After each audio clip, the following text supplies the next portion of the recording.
శ్రీ నమః అందరికీ నమస్తే అండి. శివరాత్రి రోజు రుద్రాక్ష దీపం ఎలా పెట్టుకోవాలి ఏంటి అన్నదైతే చూపిస్తా చూడండి. ఈ రుద్రాక్ష దీపం పెట్టుకోవడం వల్ల చాలా అంటే చాలా మంచిదండి. ఎలా పెట్టాలి ఏంటి అన్నదైతే సింపుల్‌గా చూపిస్తా చూడండి. ఫస్ట్ అయితే ఒక ప్లేట్ తీసుకొని తగినంత బియ్యం పిండినైతే తీసుకోవాలండి. మీ దగ్గర ఇంట్లో ఉన్న బియ్యం పిండినైనా ఇచ్చేసుకోండి. దీపాలకు పట్టించుకుంటూ ఉంటాం కదా! లేకపోతే పొడి బియ్యం పిండి బయటైతే మార్కెట్‌లో దొరుకుతుంటుంది సూపర్ మార్కెట్‌లో. అదేం తెచ్చుకొని తగినంత పిండినైతే యేసుకొని అందులో కొంచెం పసుపు, కుంకుమ అయితే యేసుకోవాలండి. పసుపు, కుంకుమ యేసుకొని కొంచెం కలుపుకోవాలి. తర్వాత ఇక్కడ పచ్చి ఆవు పాలైతే తీసుకుంటున్నాను. కొంచెం కొంచెం అయితే పోసుకుంటూ ఇట్లా ఉంటలాగా అయితే కలుపుకోవాలండి. చూడండి ఈ విధంగా అయితే ఉంటలాగా అయితే కలుపుకున్నాను నేను. తర్వాత ఇక్కడ ఒక 10 నిమిషాలనేది పిండి నానబెట్టాలండి. ఎందుకంటే పగుర్లు రాకుండా. తర్వాత 10 నిమిషాలు నానిన తర్వాత ఈ విధంగా అయితే మళ్ళీ ఒకసారి అయితే కలుపుకోండి. ఎందుకంటే కొంచెము పిండి అనేది మెత్తపడుతుంది. ఈ విధంగా కలుపుకొని తర్వాత రౌండ్‌గా చేసుకొని ఒక ఫింగర్ పెట్టి ఇలా ప్రమిదలాగా అయితే చేసుకోవాలండి. చూడండి ఈ విధంగా అయితే ప్రమిదలాగా అయితే చేసుకోవాలి. రౌండ్‌గా ప్రమిదలాగా చేసుకున్న తర్వాత ఇక్కడ నేనైతే గంధం బొట్లయితే పెడుతున్నాను చూడండి. మీ దగ్గర ఇబూదున్న ఇబూదైనా పెట్టుకోండి. ఇక్కడ నేను గంధం బొట్లయితే 3 నామాలుగా అయితే తీసి మధ్యలో ఈ విధంగా అయితే కుంకుమ బొట్టు నామంలాగా అయితే తీసి పెట్టానండి.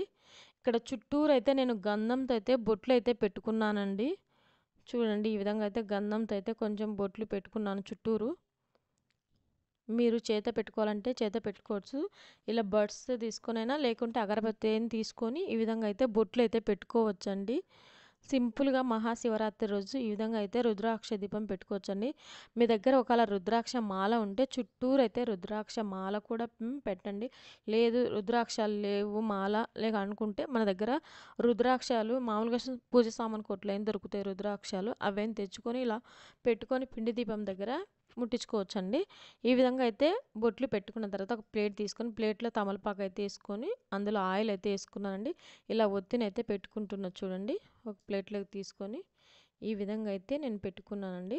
తర్వాత నా దగ్గర ఇక్కడ రుద్రాక్షాలుంటే ఈ విధంగా అయితే నేను రుద్రాక్షాలైతే పెట్టుకుంటున్నాను చూడండి. ఈ విధంగా చుట్టూరు రుద్రాక్షలు పెట్టుకుంటున్నా.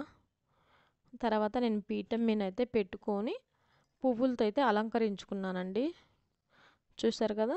ఈ విధంగా అయితే రుద్రాక్షలు పెట్టుకొని పువ్వులతో అయితే అలంకరించుకున్నాను. అలానే ఇక్కడ అగరబత్తితో అయితే నేను ఇక్కడ దీపం అయితే ముట్టించుకుంటున్నాను చూడండి. మీరు ఏకహారతితో కానీ లేకుంటే అగరబత్తితో కానీ అయితే ముట్టించుకోవచ్చు. డైరెక్ట్‌గా అయితే అగ్గిపుల్ల అయితే తీసుకొని ముట్టియకూడదండి. నేను ఈ విధంగా అయితే ముట్టించుకున్నాను చూడండి. ఈ విధంగా అయితే సింపుల్‌గా అయితే రుద్రాక్ష దీపం అయితే పెట్టుకోవచ్చండి. నేను నారికేళ దీపం కూడా ఆ రోజు ఎలా పెట్టాలి ఏంటి అనేది అయితే వీడియో పోస్ట్ చేస్తాం. మరొక వీడియోలో అయితే చూడండి. నారికేళ దీపం చాలా అంటే చాలా మంచిదండి. నారికేళం దీపం పెట్టుకుంటే మనకున్న దోషాలు, దరిద్రాలు అన్నీ అయితే పోతాయి. ఆ వీడియో కూడా అప్లోడ్ చేస్తాను. అలానే మహాశివరాత్రి పూజ ఎలా చేశాను ఏంటి అనేది అయితే ఆ వీడియో అయితే కూడా అప్లోడ్ చేస్తాను. చూడండి. మీకు ఈ వీడియో నచ్చితే లైక్ చేయండి, కామెంట్ చేయండి. ఇంకా మన ఛానల్ ఎవరైనా సబ్స్క్రైబ్ చేసుకోకపోతే చేసుకోండి ప్లీజ్. మీ ఫ్రెండ్స్‌కి, మీ ఫ్యామిలీ మెంబర్‌కి ఈ వీడియోని షేర్ చేసి ఒక లైక్ అయితే ఇవ్వండి.